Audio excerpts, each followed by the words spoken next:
it's probably the average of the first 6 months and the last 6 months of the Okay. year.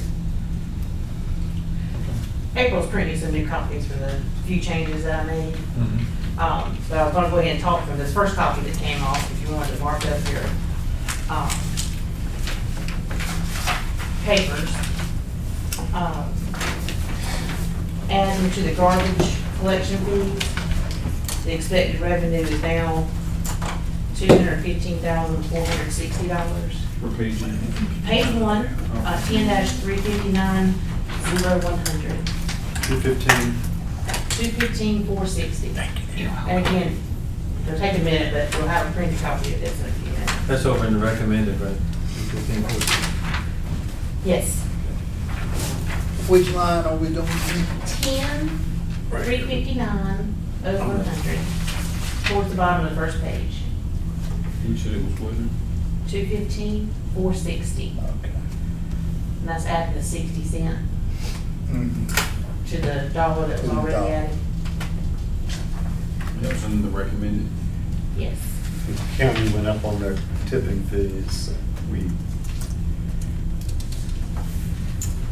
And the fund balance appropriated to the general fund is on the second page, 10-399-0100 is now 45,140.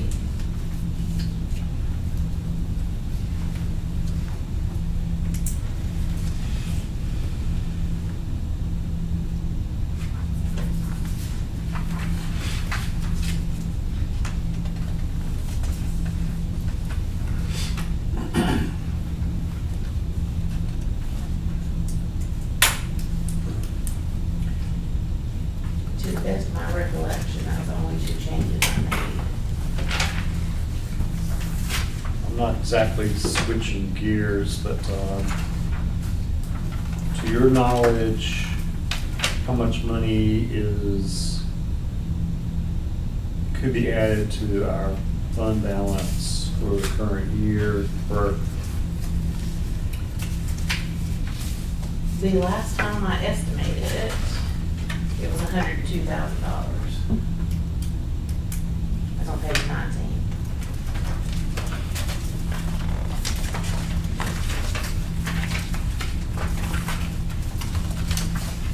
But I do want to caution you though that, there are a lot of estimates in that. Estimates of, your June 30th revenue that come in until August and September. I feel pretty good about those estimates. And then I had to estimate what the final, expenditures would be. So that's not a guarantee, that was just my best guess when I was working on the budget, what it would be. But if you look on that same page, last year it was $193,000. I probably didn't estimate that last year, but I don't think it would be that. And the reason it looks like there's so much in the first column, it says current account, is because you have a couple of your, grant payments right now in miscellaneous revenue in the general fund. And that's why we want to put those capital project ordinances on the agenda tonight, so they can be adopted, and those funds created and moved out, so they're not throwing off your general fund numbers. Any other?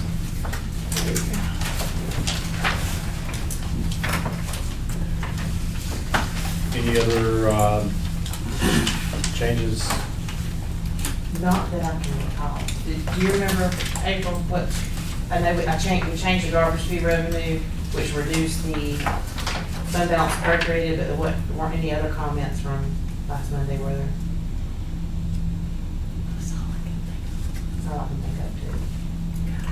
So if you transfer the contingency over, it could be. Oh, that was the other number that changed, because the additional revenue from the trash, I think I made a note of it last time, the contingency is now 14,702. Okay. So most of you probably noted that on your, that was where I had shown the VEST grant last time. And so I did put that VEST grant in So the page 18, that number is now 14,702. And there's, on page 2, there's a line that says, best grant, and that shows $2,500.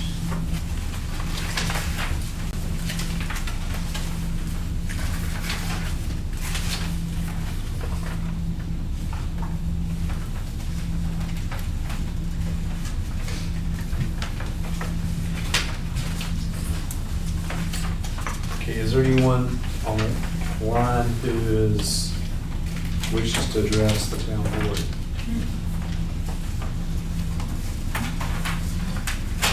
Any further questions from the town board on the budget? Now, let's go back to the, fund, to the fund appropriated to the,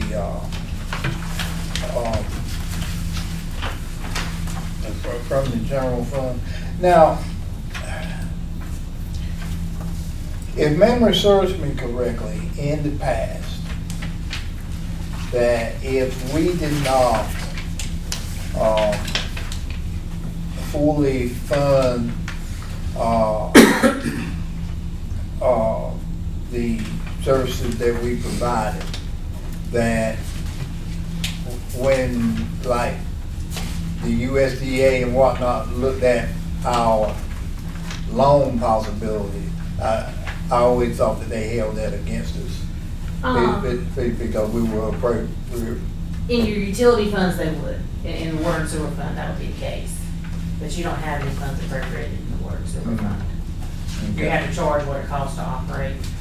And you can spend previous year's earnings. Okay. It's not the best practice in the world, but the last 2 or 3 times we appropriated fund balance to make sure we had a balanced budget and to be reasonable on fees and keep taxes at the same rate, we haven't dipped into it, or if we did, it was very little. Okay. And if you're thinking about it, in the last 2 years, you put almost $300,000 into fund balance too, so. And there's another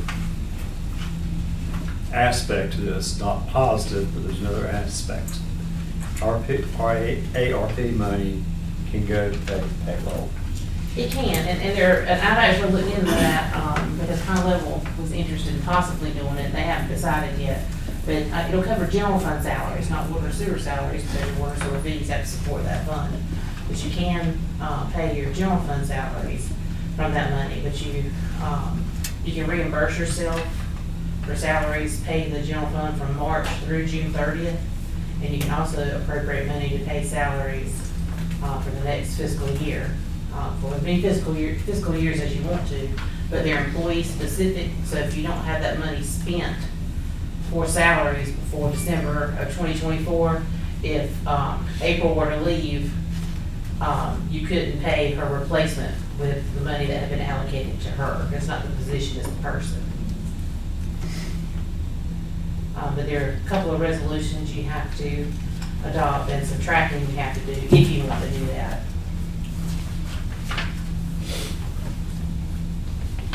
And because of the way we reported the funds in April, back in April, you can do that. We claim them all as lost revenue.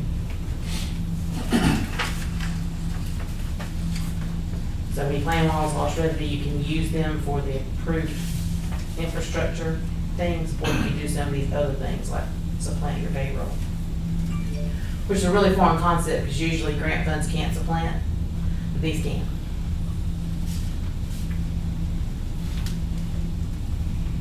And it gets very complex. It does, but I didn't propose it for this budget, but we talked about it a little bit when we were talking about reclassifying the police pay schedule. And it didn't seem like a popular idea, but the town has plenty of drainage projects to apply those funds to.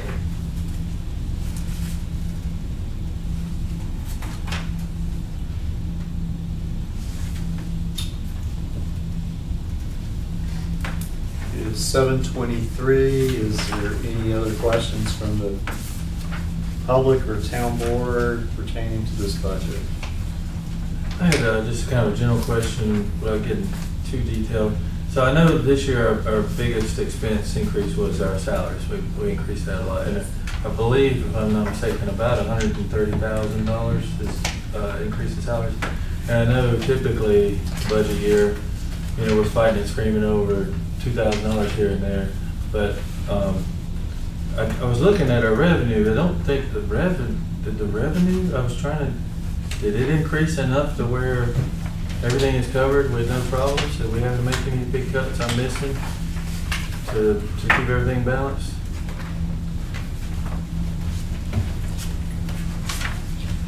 Your revenue is up $132,000. If you take out the,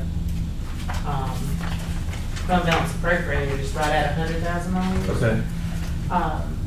And that's from tax growth and sales tax revenue being so much higher Okay. than it's been in the past. Some because your share has grown a little bit, and some because sales have just been high.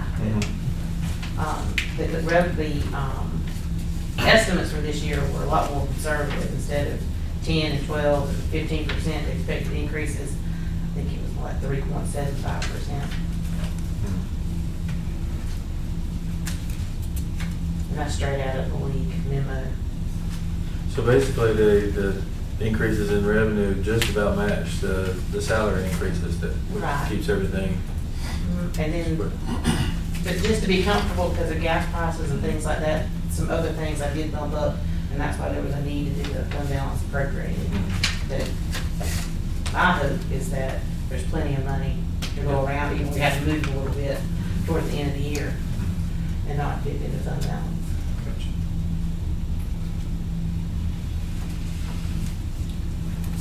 We were not in the situation in 2009 when revenue wasn't coming in.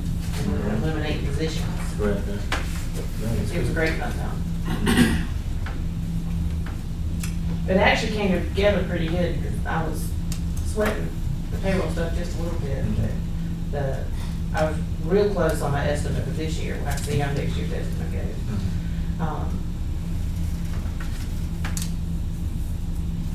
I think there's already been several, Michael did some research for a presentation we're doing tomorrow. I think we'll have some activity in the zoning area already this year.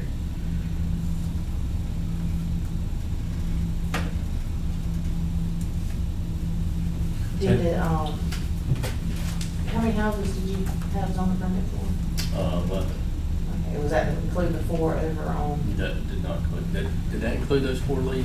Which one? The Dickie The Brothers housing building? permits that you gave me wasn't, Okay. so it did, okay, so it did. So 11. And Michael and I had a very positive meeting with NCDOT and our RPO this morning, which may be some resources to upgrading sidewalks and bike trails and our downtown streetscape. So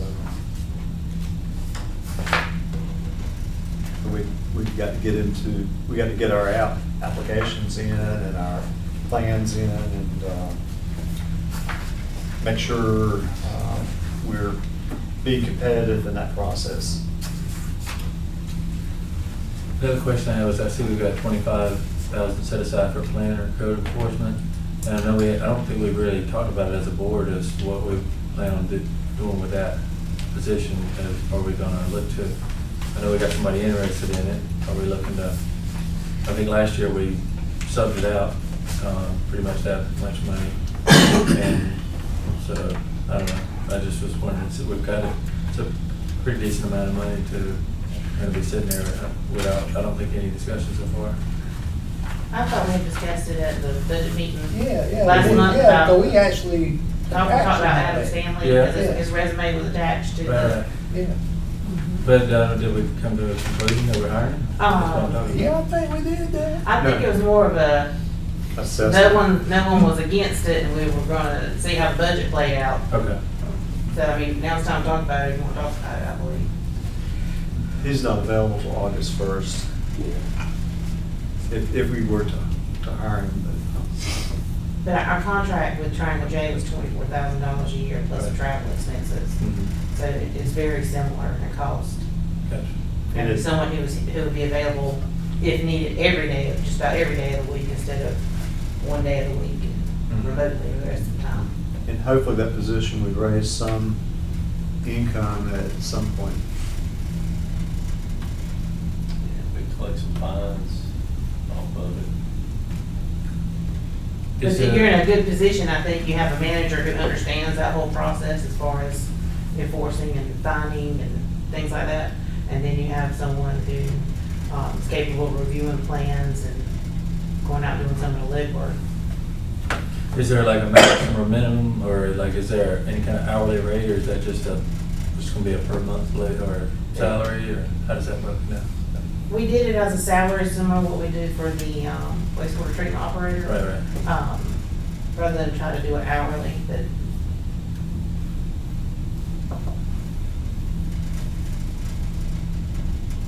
I think between, if it was the person, if it was Adam that was, he could only work 20 hours a week or 1,000 hours a year.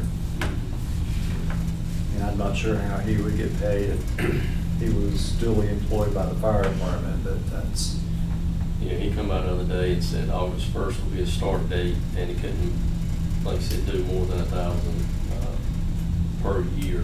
So I guess it would just be a salary position, and take that divided by the 26 pay periods. but he would need to account for his hours and. Yeah. But if he were also working for the fire department, would that count? he's still working for us, or for the town of Princeton. So he worked 1,000 hours between the two. So he would be working, okay, that's got to be factored in, because the fire department would be reimbursed to the fire department. Right, and we also talked about too that a lot of times he could be working for both at the same time. So if he's, out on a fire call, he might see a code violation. Or when he's out on looking for a code violation, he might see an issue the fire department needs to address, and so. Right, and if he's being a volunteer, that's a volunteer fire department, why would he not still be considered volunteer? Because he's gonna be their paid administrator to manage, but that's one of the drawbacks to not having a paid administrator with paid personnel. That hasn't worked, that's the only thing I've heard that hasn't worked out with paid personnel over there, is that it's taken a lot of volunteer time to manage that. That's to be worked out. I don't think that's something that's, I feel really good about it, and if I was in the position of town administrator now, I would be saying, please, let's do this. And we have to ask Michael how he feels about it. Yeah, I think it'll be fun. Oh. So being Adam will work with the county, and I think it'll be a good asset. We just, like you said, need to figure up a way to keep up with the hours and exactly how he will get paid. If that's the salary, what are we gonna do to track the hours or break it down?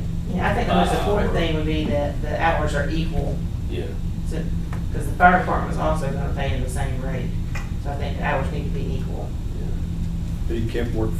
he cannot work more than 1,000 hours a year for us or the fire department. Combined. yes. Combined, okay. Yes. Okay, well, that's, But he's bringing, Curtis, I think, did a fine job while he was here, but for the same amount of money that the town's obligated for, they're getting a ton more experience. if you put that on the July calendar to, how many proposed hours he would work for the town, how many for the fire department, and how that will affect our budget. And speaking with him the other day, he wants, I don't know if there is a job description for that position. So or- we have to have one for code enforcement officer. Okay, 'cause he was questioning how far, the town want to push the code enforcement? Is it something that we're just gonna go get everybody, or we're gonna slowly grow into the position? So that's, something I can work on with him as far as a job description. Well, and I'm just speaking for myself, but if there is a noted request, that would have priority, but if he obviously visually sees someone who's violating code enforcement, Absolutely. that would be priority number 2. And then priority number 3 is if he wants to do research or, but I think in the past, the police department has, if you notice a code violation, you make sure it's noted. We do. So just to make sure, the 25,000 would be for maximum 500 hours worked then? Yes. So that just food for thought, that is $50 an hour, so that is the highest paid town employee by law.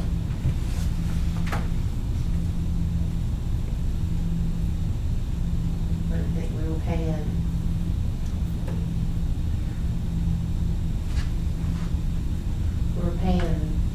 $2,000 a month for 48 hours. That's about the same. That's close. That's about the same. But no benefits. Right.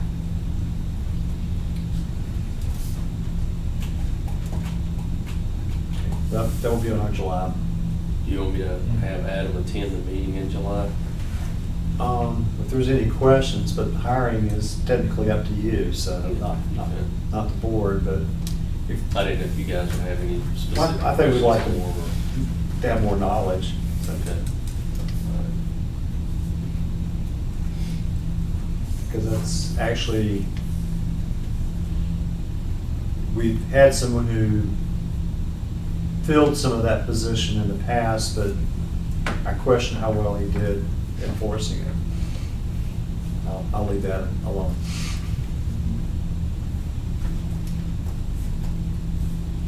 I feel like we need your bank goes up for this investment. I really do. After talking to Adam and talking about it with Michael and the experience the two of them bring and going through that whole process. Do you know how Pine Level is approaching? They were, planning to reach out to the Triangle J to see if it was possible to renew their agreement. Which is an option for us if we don't go that direction. With all the growth, is there any thoughts about getting back into the inspection scheme like we used to do, Mr. Bob? Or what do you? That is a decision for your new administrator to make. Your former administrator would not be a fan. Yeah, I would stick with the county at this point, unless we were throwing out 30 houses a month. But we've only done 11 in the last 12 months. I don't see that's going to help us any, really, not right now.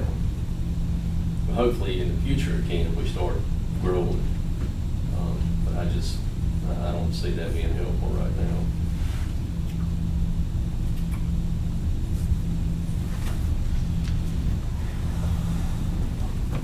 I would concur, we need to put all our resources into making sure our water and sewer capacity is there and all the energy and making sure that all our grants and Yeah, I would question your administrative capacity and going back into the field inspection business because the water and sewer base has grown. So when you have more people in town, you have more calls, more questions, more need for customer service time. And the inspections was a big draw on time. So now, we are not talking about code enforcement either being a moneymaker or a break even because I'm thinking typically that it's not. Typically, it's you're not gonna get money off of code enforcement. You're lucky if you make $1,000 a year collecting fines. But having it does help clean the town up. Right. Knowing that the enforcement is there. So that, in the long run, could bring in, you know, more clientele, more houses, being that it is a better, you know, appearance. To me, it would be similar to late fees on utility bills. You charge them to try to make people keep their bill current, but you wish they didn't, you know, they weren't paying them, but everybody's paying the bill on time. It gives us more investigation power over zoning, whether it's code enforcement or zoning, and the situation of our game room might be an example of it, whether we should have done further investigation on that It's prior to. definitely needed, but as far as generating and collecting fees, it's not gonna pay the position for sure. It is now 7:39. I call the public hearing closed. Is that correct? Yes, Clark? yes. So we've actually started reviewing the budget, and we have reviewed the general budget in conversation. Is there any questions on our enterprise fund for water and sewer? Chad, I know that you and Marla and Michael have worked on that, and you think all your needs are there at this point? Okay. I know that whoever you want to announce, Marla, that the I&I project where we are on USDA. Actually, I had the privilege of typing up the advertisement for bid today for both the water and sewer project and the Maxie Holt water line. And they have been sent to the News and Observer, and then will be advertised on Sunday. They're also going to be uploaded to the Draper Aiden plan room and a couple other plan rooms. And some contractors that have expressed interest in the past of doing the project will be sent plans directly. And then a generic email will go out from the Draper Aiden system to all of their contractors of record. And there's a pre-bid meeting on July the 12th here at 9 a.m. And the bid opening is going to be July 21st at 1 p.m. I will go ahead and caution you that we expect the bids to be high. We don't expect to be able to afford the entire project without either cutting something out or seeking additional funding. And we had a conversation with Michael last week about what we would cut out, because I'm pretty sure we're right about the bids being high. And so we're talking about putting the wastewater treatment plant improvements on hold, and definitely getting in all the collection system work because of the I&I issues and the moratorium on the sewer plant, and doing our best to get the Maxie Holt water line, with the new ballpark water line put in, so the Maxie Holt water line can attach to it. That's the priority items. And then we'd have to see what money is left from there. But there is a second round of ARPA funding in September that we can take anything we cut out and apply for that ARPA funding. We could do another application to USDA. Hopefully, we'll have the search grant going and may know more about what our treatment plan is going to be and whether or not these other improvements are even necessary for us anymore. So there'll be a lot going on in July and August related to this project.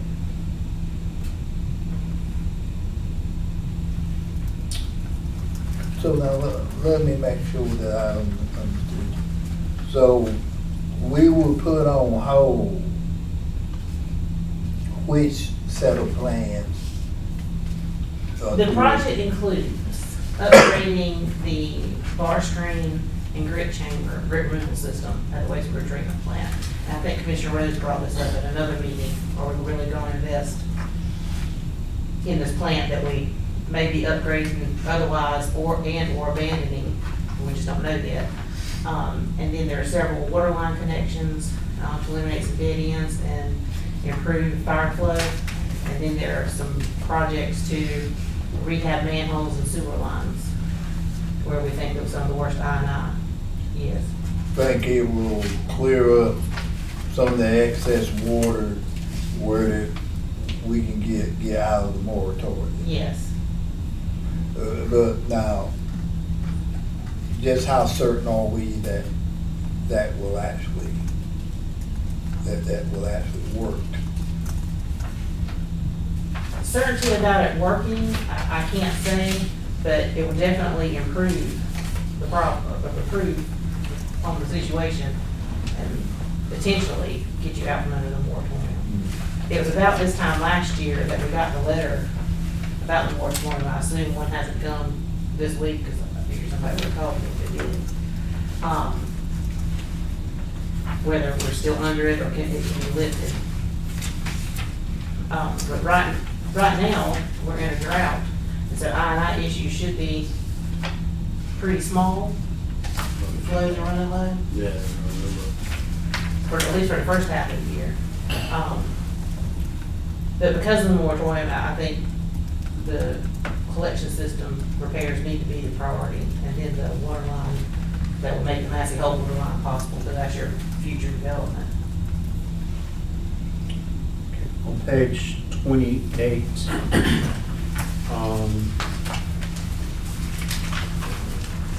we have revenue over expenses of perhaps 139,000, or estimated 148,000. That Page is 28. 26, I'm sorry, 26. That's classes. Yeah, my glasses.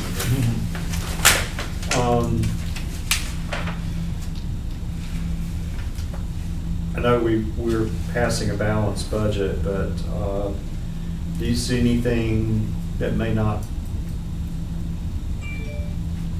should that money be going into surplus at some point? Well, it'll go into your fund balance, and you can use your fund balance as a surplus. Any of that amount that was collected in capacity fees will automatically go into surplus. So if you flip back to the revenue page, a good portion of that money, looks like $85,200 is already going into surplus. $67,200 in water capacity fees and $18,000 in sewer capacity fees. Okay. Could we anticipate the revenue to be over expenditures at the end of the year? Yes, because that's what that estimate is.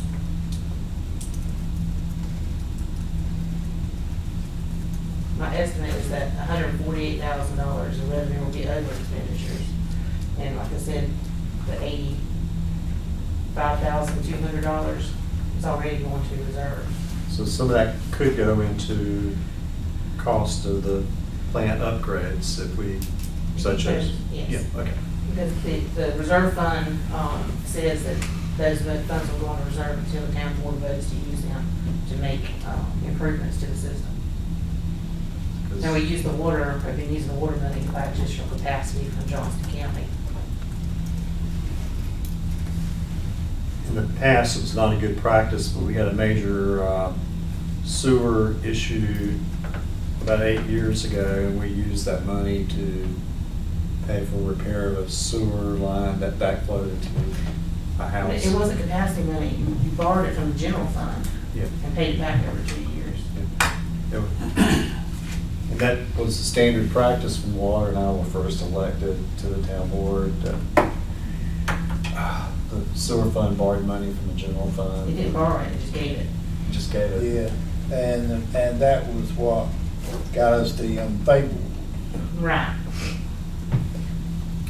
We did not have enough revenue for our expenses. Okay. But just to be clear, even though you're putting, whatever number, $18,000 in reserve, and there's probably another $70,000 or $80,000 in there that's been collected over the years, your wastewater treatment plant estimate is between $8 and $11 million. So it's not like you're gonna avoid much loan and or grant needs with those funds. And you might be better served to hold on to them for an emergency like happened before. Is there any questions in the water and sewer budget and the general fund budget? It is now 7:48. We are in no rush to pass the budget, but, And if you don't remember, the water and sewer fees are going up 6%, straight across the board, 6%. but a lot of that is doing the county water is going up. Right. And we're going up the same percentage for sewer. Yes, and that's the, we get working on the sewer, there's a lot of chemicals and plastics and rubber and other things that are affected by high gas prices,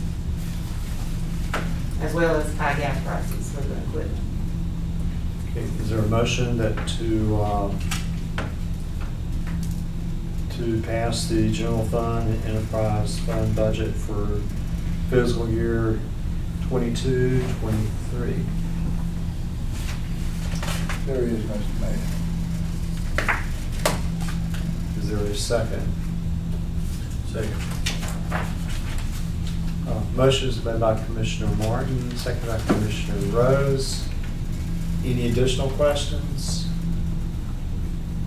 Hearing none, all in favor, raise your right hand. All opposed? This is the way I like to pass a budget.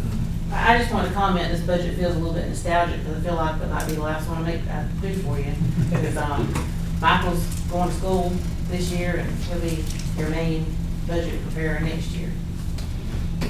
Anytime you want to do some spreadsheets, you're welcome to come on by.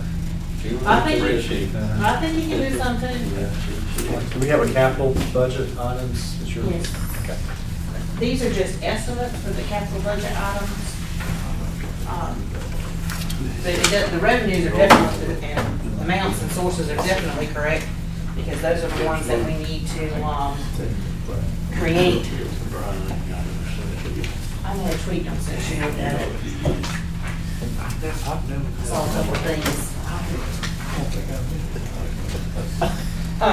The main purpose of trying to get these passed tonight, is because we want to be able to, show the revenue that the state gave us for drainage and the Matthew Holt water line, in these move it from the general fund, miscellaneous revenue category, into these, project funds, so that the health of the general fund is not overstated as of June 30th.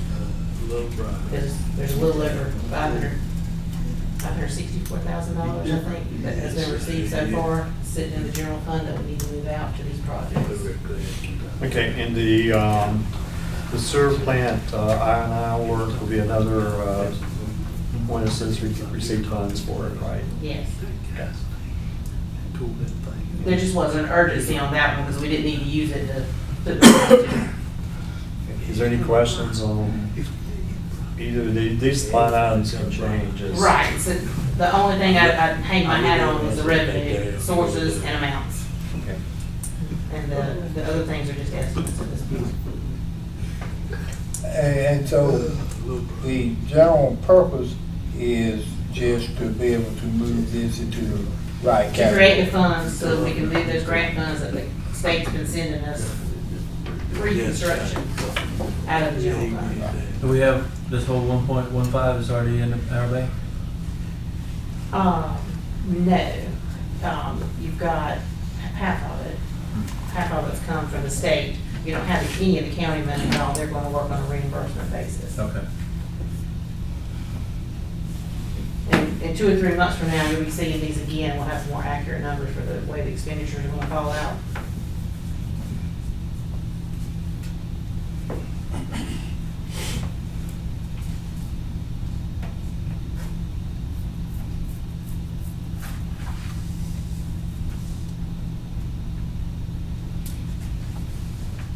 And Michael has some software training this week, and he can use these documents to learn how to create these funds.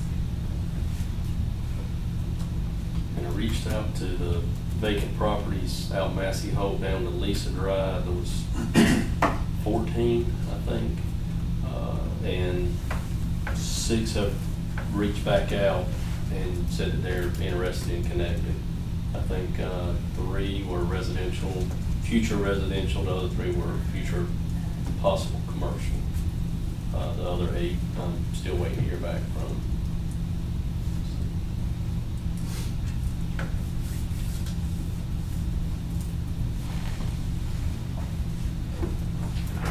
Okay, I'm a little, at the top it says ordinance adopting a capital budget, and both of them have got Massey Hall water line. That's right. Well, that was me trying to be fast. So the one that says Beaver Dam at the fund side, Western Drainage Beaver Dam project, we're gonna cancel that in. Okay, all right, that's what I thought. Sorry about that. Okay.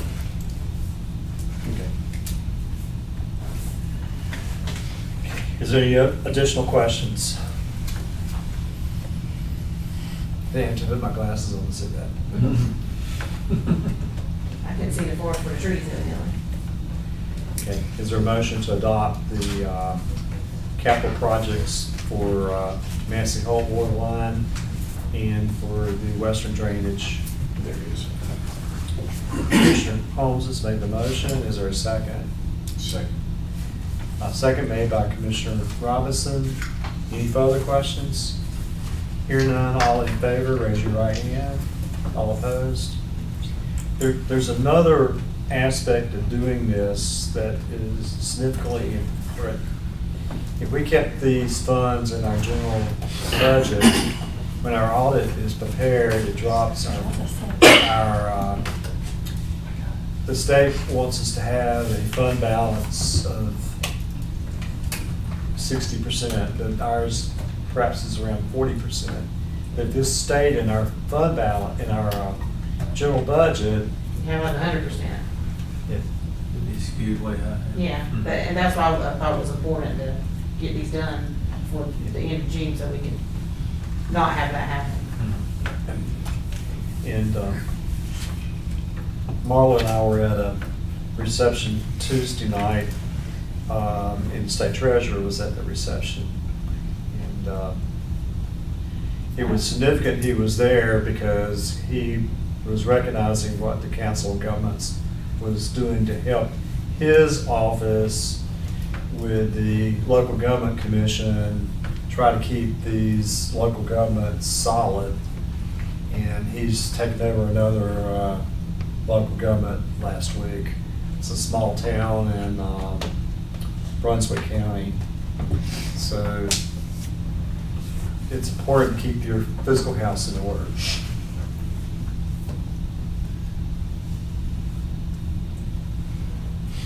I don't have anything else for you. Is there anything else?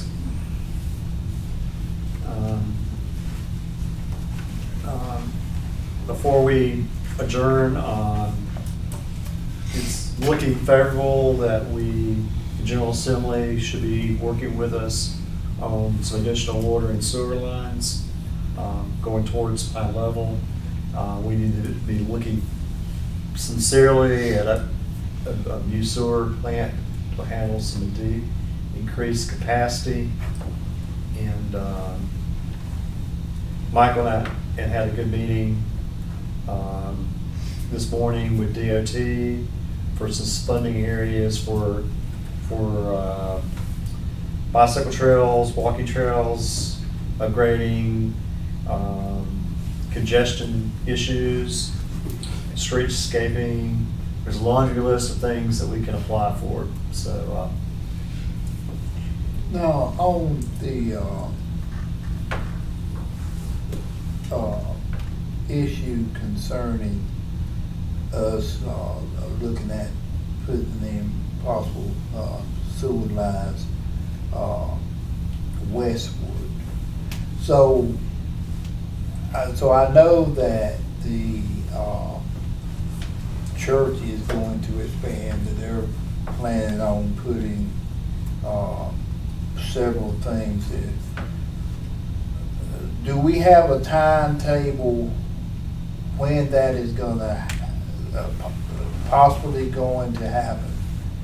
And do we have some type of estimate as far that would help us in the feasibility area, whether or not that's something that we should look at? Last time I heard anything, you can correct me if I'm wrong, they're looking to break ground next year. Yeah, I reached out to, emailed the Pastor Matt Friday, that we need to set up a planning meeting for July to do the zoning change from the county to the town. But I'll try to get a more definite date, but like Mike said, I think it's early. So now, as far as them doing the building, do we have, how much does that add to our revenue? Do we have any estimates as to? Not right offhand. That's gonna vary as the years progress with them, because The architect for the project provided some information to Draper Aiden about the demand for water, and fully developed their entire plan, which is a school, a medical office, a senior living facility, and an expanded sanctuary, would add about 56,000 gallons per day. The sanctuary itself, I think, was in the range of 6,000 to 10,000 gallons a month, depending on how big school is in or not. So now revenue wise, Revenue wise, I think you'd be looking at in the range of $6,000 to $8,000 a year on water and sewer. But keep in mind, the investment that you're planning to make in the lift station and the line to serve them is hopefully gonna be 100% grant. So your only investment will be maintenance and upkeep. and also it was a door to more developments. And that's what Michael was referring earlier, the properties he reached out to would be adjacent to the sewer line that would serve the church, that they could also, I assume the church was one of the 6. Yes.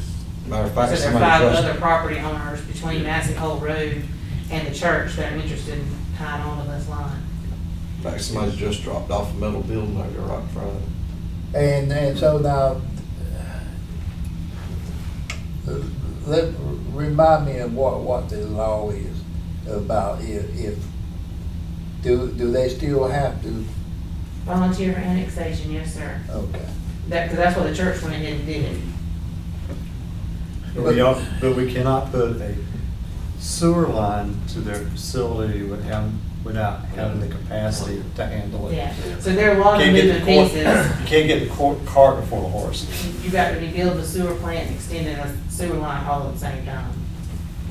And as Mike said Or get out earlier, from under your moratorium enough to handle the flow. Yeah.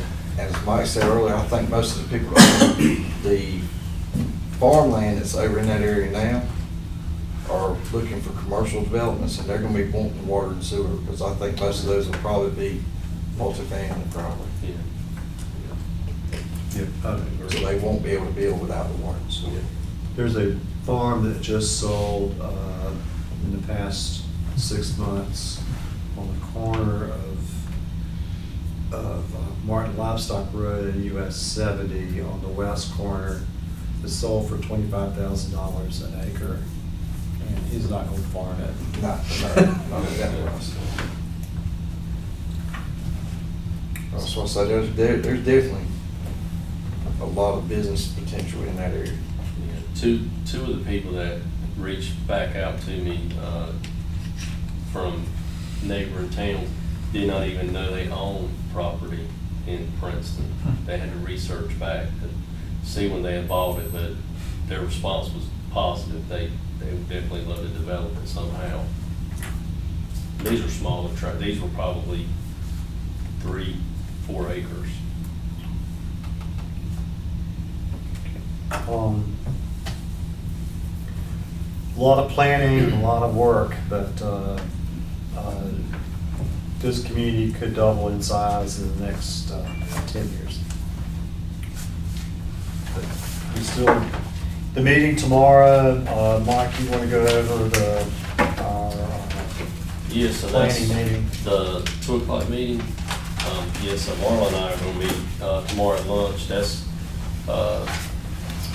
some of the, I think, what's the lady's name again? Catherine Lucas. Catherine. She emailed me back today, I think 7 people's coming with her. But we're gonna discuss, the needs for Princeton, as far as improvements, roads, streets, sidewalks, all the way down to downtown. And then what we have with, fully staffed PD, needing wastewater treatment plant, things like that. So we're just gonna put our heads together and kind of see what's out there. I think Marla's gonna speak a few minutes, or hopefully she will. I'll speak a few minutes, and then, Jennifer will be here with, DOT to discuss a few things with the I-42 project. And then, they'll handle the rest of the meeting, just to discuss Princeton and everything. And the whole process is an initiative through the governor's office called Hometown Strong. And so there'll be at least one representative from each of the 16 divisions of the state with decision-making authority, whether here in person or online. So it'll be a hybrid meeting. And one of the comments today is the Department of Commerce that has funds for streetscape that we can use on Center Street. So it's all positive. And this is 7 o'clock public comments. Doing that? There's a meeting tomorrow night for. The 7 o'clock meeting is a Yeah. visioning, economic That's development what, yeah. visioning process. Yeah, so any business owners or the public that wants to come and discuss economic development downtown with, what's the guy's name again? Bruce Nagland. Bruce, trying to remember his names. He'll be there, and we'll kind of break up into groups, do some thinking, put some ideas together, then kind of present them back to the group on what we can do to kind of help with the growth of downtown and economic development growth. That's the one tomorrow morning. That's That's tomorrow. tomorrow night Oh, okay. at Just Desserts, Oh, so it's 7 to, 7 to Seven. 9 okay, all right, PM. okay, And we're gonna get delicious snacks. okay. Right, Lee? Yeah. Lee was in charge of delicious snacks. But the meeting tomorrow too, I think she said would be about an hour-ish. So, And the point is for all of those divisions to hear what we have going on and to help us cut through the red tape for any programs or funding or things like that that can facilitate what the town wants to do. Jennifer Collins was a wealth of knowledge today too, so it was very good. And Walter, you want to cover Saturday? No, I actually can't, because I actually need to call your wife, because I got a couple of questions after I read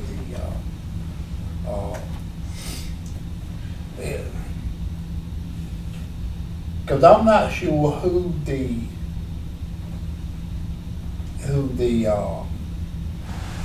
what did they, how did they refer to themselves as the what was the terminology that they used? I think it was TESS. Yeah, TESS is the organization that does, that they do grants and whatnot for children. But with this project, that's like a Friends of the for the building. And that they're supposed to do a celebration. And so that's from what, 10:30 a.m. on Saturday till 2. The dedication of the monument is in the morning. There'll be some churches, we'll have singers at the event. There will be a author who has written about Roosevelt schools. Roosevelt. And there'll be a reenactment of a meeting between Booker T. Washington and Mr. Roosevelt and how the Roosevelt schools got funded. And then there'll be a free lunch, and then it will conclude around 2 o'clock. And we did get permission to get a tour of the building, 50 people at a time. And no work has been done to the building at this point. No. I actually thought that they would have started doing something, but now, because it was my understanding that they got the funds that was well over $1 million.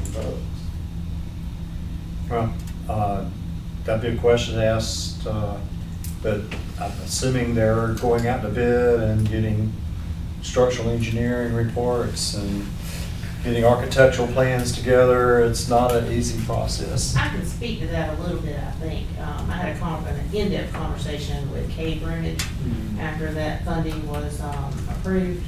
And a lot of it is tied to improving the building to be used for different types of programs.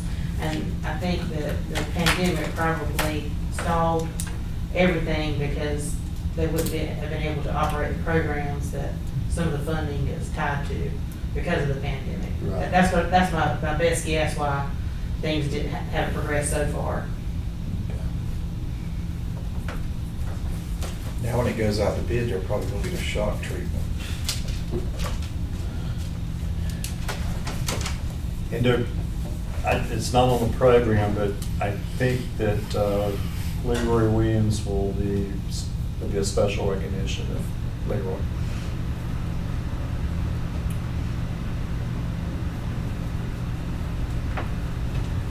So I'm just proud to have that building in town, and it's going to be used for a future purpose, because it's Been a long time coming.